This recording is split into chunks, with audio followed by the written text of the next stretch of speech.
All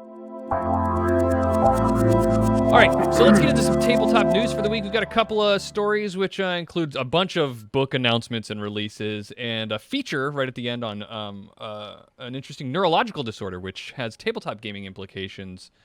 So we wanted to kind of discuss. Remember, though, that if you've got news that you'd like us to talk about, you should send it on over to our Discord channel, which you can find at shadowcasters.network/Discord. We pool. We always enjoy help from the news there. So let's get into it. First up is a D&D book that's coming soon. Apparently Wizards of the Coast has been drumming up some excitement for the announcement of a new book on Tuesday, January 12th. We don't know what the book will be. This is an announcement. This is news of news that's coming. Is what I'm saying.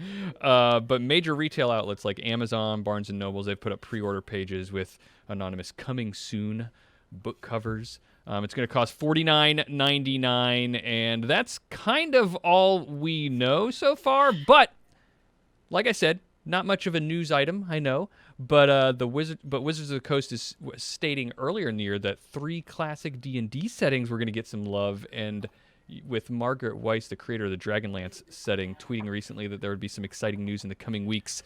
It's got me thinking, are you guys hoping for something like that? Maybe that's what we're getting? Of all the possibilities, that's what I would like to see, yes. Yeah, I think so. That's everybody's kind of leading speculation as to what's going on right now. So not a lot to talk about, but we will next week, presumably, since it's going to be on Tuesday, January 12th. If you're listening to this on YouTube, you might already have seen the news, but we'll let you know what happens. Next is some Paizo news, a playtest and a source book announcement. Pathfinder 2e playtest is out, and it contains 2 classes that can be played with now: the gunslinger and the inventor. The gunslinger is an old favorite in Pathfinder. It's been redone from the ground up to fit with Pathfinder 2nd Edition. It even includes a sniper subclass, which is interesting. Which has a quote devastating opening attacks, which sounds cool. Alpha Strike. Apparently, there are also rules variants for using crossbows instead of guns if your setting doesn't use firearms, so don't feel left out if it doesn't. The Inventor Class, which is the other one, is not a return to an old class. It's a brand new one. I'll read straight from Paizo for this one because I think they describe it really, really well. I hope so. They've got something in the description. Master Gadgeteers. Inventors can interact with mechanical devices in the heat of combat to influence the direction of the fight, leverage their powerful innovations to deal out devastating attacks, or transform themselves into unbreakable armored bulwarks. Other inventors might prefer to instead rely on their trusty clockwork companions to hold the line, while these PCs use their skills and cunning to heal or support the party. So both very, very cool.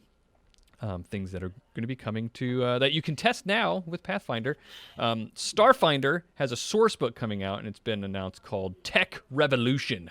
It outlines all the super advanced technology and alien relics that can be used by Starfinder players. There's new armor, weapons, explosives, alien relics that, quote, rival magic itself. You can incorporate technologies directly into yourself with cybernetic augmentations. We, of course, love cybernetic augmentations here. New class that's called the Nanocyte, whose body hosts an army of nanites that that obey their commands. And there's even a new mech combat system, Cliff. A new mech combat system in Starfinder. If you mention mechs, that usually brings me around. So, yeah. So I thought you might find that interesting. But yeah, so some stuff coming from Paizo. So that sounds really cool. You should we'll keep people abreast of that. Again, speaking of lots of new stuff coming constantly, Opti, you want to tell us about something we're very interested in historically in the Shadowcasters network? Catalyst Game Labs has something. Once upon a time, we played Shadowrun. Yeah, we still do. But yeah, Shadowrun released a new book this week called Collapsing Now. Seems to be carrying on the 6th edition Shadowrun tradition of making it seem like the world is falling apart right now, and that the status quo isn't going to be quo anymore.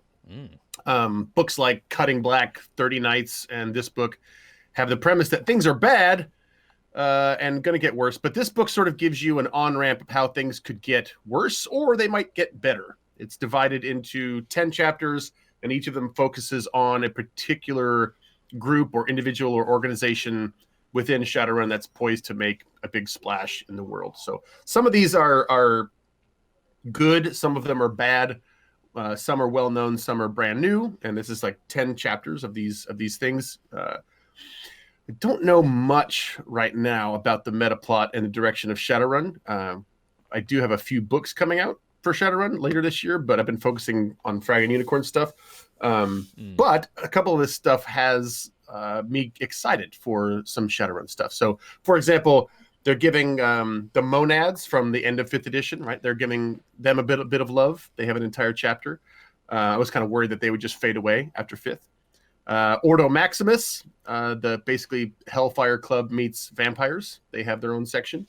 The Yakuza have their own chapter, which is actually really cool because the Yakuza kind of fall into the background of Shadowrun a lot. Like they're there a lot, but they don't really ever get a spotlight. Like this is how they work. This is what they look like. You know, a sort of top-down look. Yeah, that's a good point. I never really thought about that. It's like I definitely feel like the Yakuza are like part of the lifeblood of Shadowrun, but yeah, I don't know a lot about how they operate in the world. Right. If you ask me like, hey, so who rules the Yakuza? I'd be like, I have no idea. I don't know anything about them other than like basically like they're katana criminals is basically how I sort of see them.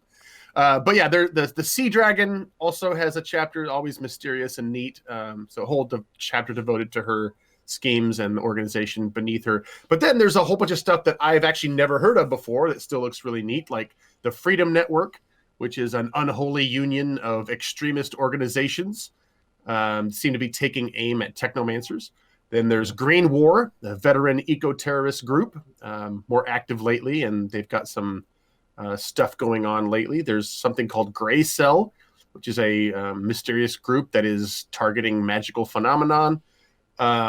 Stark Tyson Vandermeer, which is basically a law firm. but like in Shadowrun, nothing's ever like what it appears. And then there's Halberstam's Brain, which is a clear reference to Halberstam's babies, the kids that were raised in the Matrix once upon a time. But those are basically a force of chaos in the Matrix is back, allied with AIs. And then there's a chapter entirely devoted to the largest Shadowrun Facebook group, the Shadowrunners Union.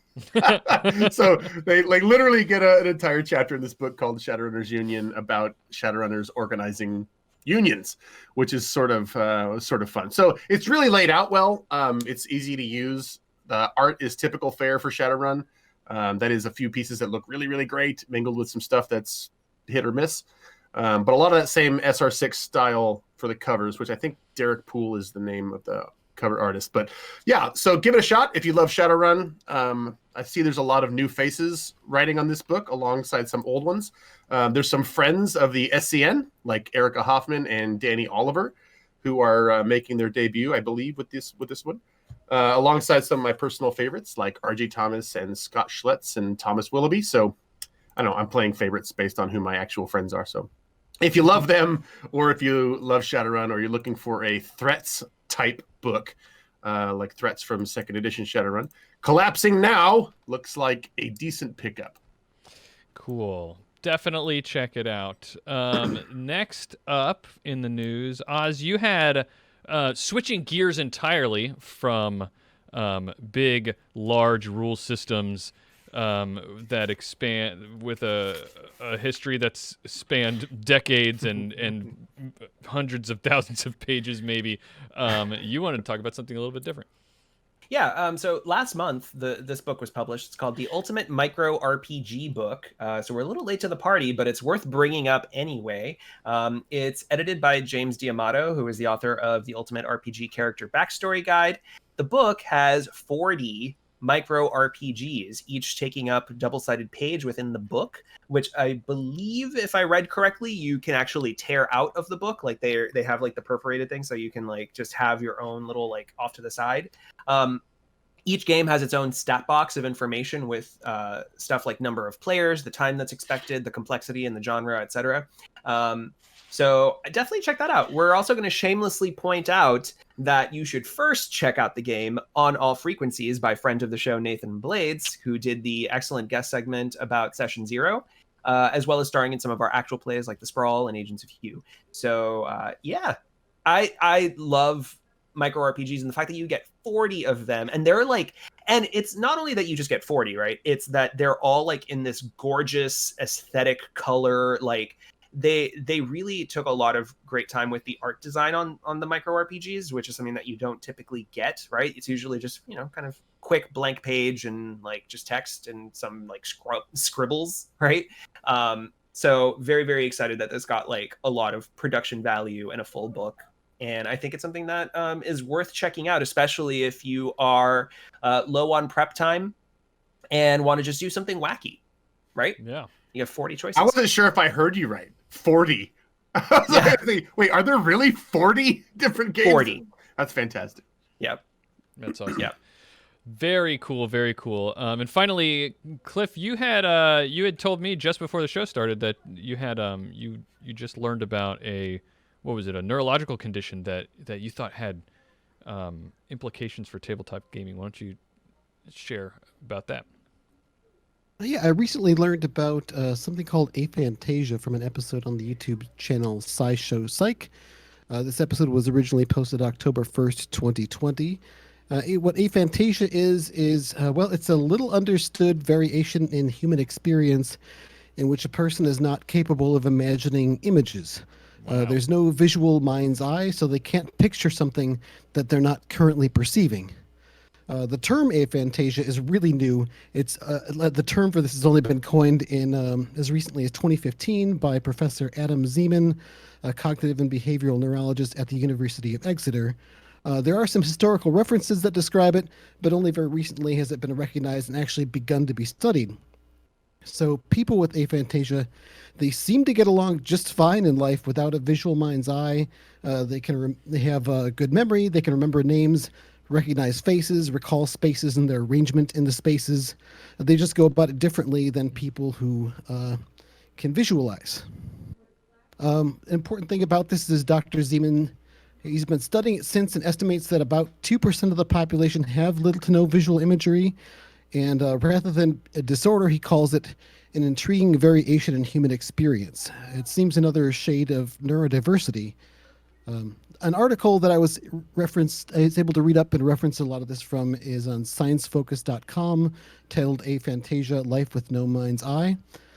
But this just made me think a lot about role-playing games, and I just sort of take for granted just imagining visually this environment with my friends, and I'd never thought about a different experience of imagination. And while role-playing games take place entirely within our imagination, what is the experience of RPGs for people with aphantasia? I'm sure they can absolutely play and enjoy RPGs because they do, they don't lack in imagination. They just don't visualize. Would they find less enjoyment from a theater of the mind style of play than people who can visualize? But what really made me think about this is how can we make the gaming space more welcoming and enjoyable for everyone, and really challenge our own assumptions about how other people than ourselves experience imagination. That said, that's coming from my perspective as someone who does imagine visually. So I don't really have the answers to these questions, but I'm going to be thinking a lot about them. What do you all think about this? It is really interesting, and I did make the mistake a minute ago of calling it a disorder, and mostly because I was thinking it sounds very similar to certain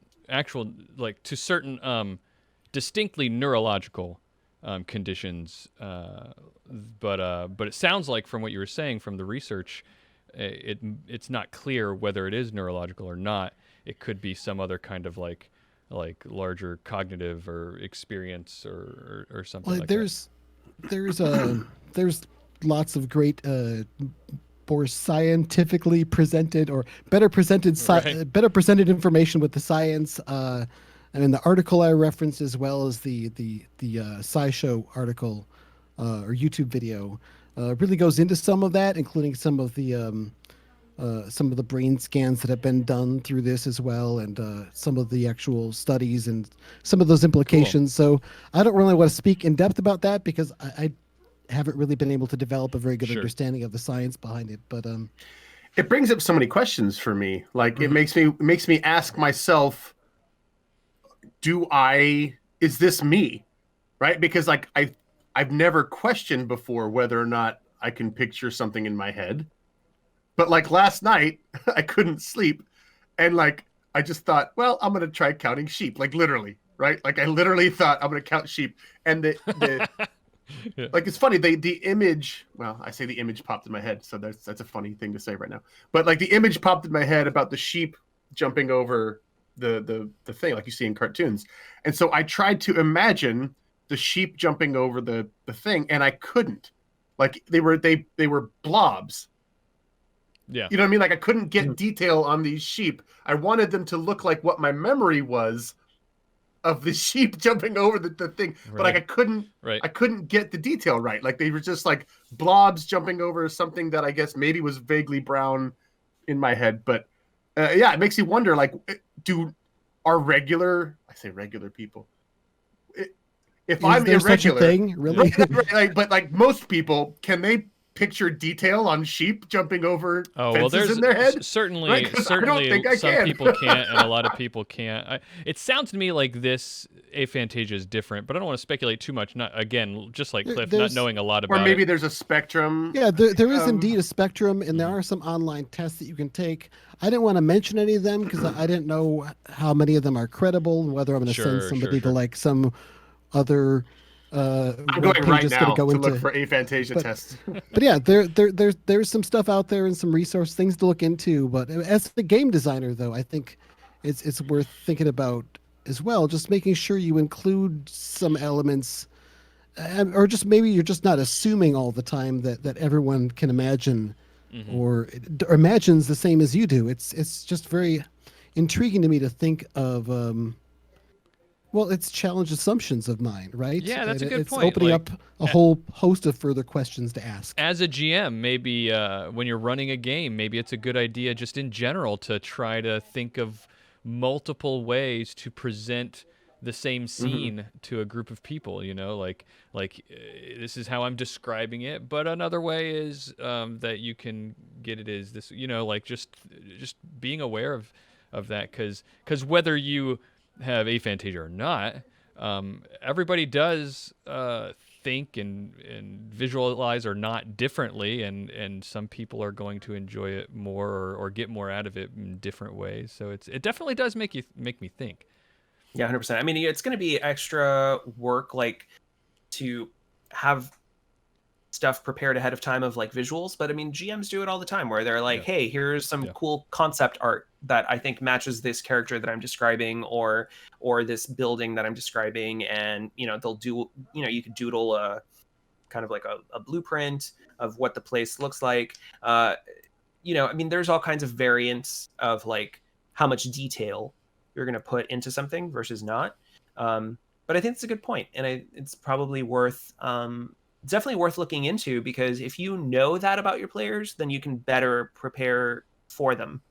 Or even how about making it so that your players can have a little bit of influence on the details or description of a scene. So like you say this is where you are, and then somebody else could be, because I think about like how much work it is, like you said, to run a Yeah. game. And so maybe someone else comes in and says, oh, I just found this picture of a warehouse that is kind of what's in my head. Is it like this? And you can just go with it, like, yeah, that's what it's like. Yeah. you know It's a great idea. Just collaboratively, everybody pitching in and Mhm. providing things. A, takes the load off the GM, but B, also gives everyone some kind of buy-in so that we can all contribute to it, including anybody that does have aphantasia.